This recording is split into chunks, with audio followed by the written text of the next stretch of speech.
Hi, my name is Andrea Trishan. If you've been following my story here on LinkedIn, you are probably familiar with this. I've been going back and forth all day on whether or not to make this video, but I'm going to because it's too important. It's a little after midnight, but this is what my life has become because of an organization that is doing everything they can to ruin it. So I wanted to take a moment to go back and talk about something that happened in 1955 when Emmett Till, a young black boy, was abducted out of his house, beaten and lynched in Mississippi by white men who tortured him before the lynching, and a jury of his white peers were found not guilty for the murder.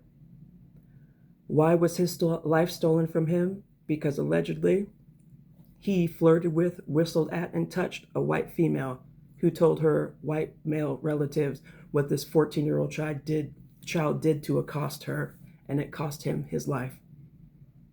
And his mother had an open casket funeral so that the world could see what they did to her son. Fast forward to May of 2023, where a group of Asian Americans killed Cyrus Carmack-Belton because they thought he stole bottles of water. Another 14-year-old child, that because he's black, the color of his skin means he's a monster because we're all the same and can't do right in society. And rather than the community mourn a child, people got online and blamed black culture for raising children poorly, saying that he deserved that type of treatment. While his killer also was found not guilty by a jury of peers because this 14-year-old child was black and his life didn't matter. Also in 2023, I was fired from my dream job because a white female yelled at me at work with her fingers pointed into my face like that, in my face, yelled at me, and then went back to leadership and said I was the one who physically and verbally assaulted her. While this was all on camera in a professional basketball arena, and the footage was ignored, my side of it was ignored, and a whole smear campaign was launched until I was terminated 2 months later. And for the last 3 years, that organization has done everything, allegedly, everything's allegedly, because they like to threaten to sue for defamation, but I wish they would. At least we could get some movement on something.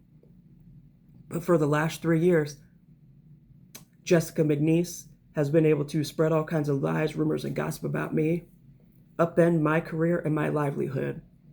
And while I am still here, allegedly, there were plots to take my life because I'm speaking my truth. And over the past 3 years, they have done everything they can to ruin my name, my reputation, and my career. And our local newspaper quoted them when they told them that they fired me after 10 months because I was just so bad at my job. And they've been allowed to do that because no one will actually do anything to hold this organization accountable while they drag this out and continue to slander my name and ruin my career, name, and reputation, because people in this country don't believe that people like me could tell the truth, be professional, and not harm other people. And other people's racism is allowed to continue to affect our lives and our livelihoods, just like Emmett Tills' life was taken. Cyrus's life was taken. And my livelihood and ability to take care of my family alongside my husband was taken. And I have to still sit here as we go through litigation, listening to the lies that these people manufactured after the fact to justify me. And that is why this fight is important, and that is why I will not give up, because I matter just like you matter. Thank you for taking the time to listen.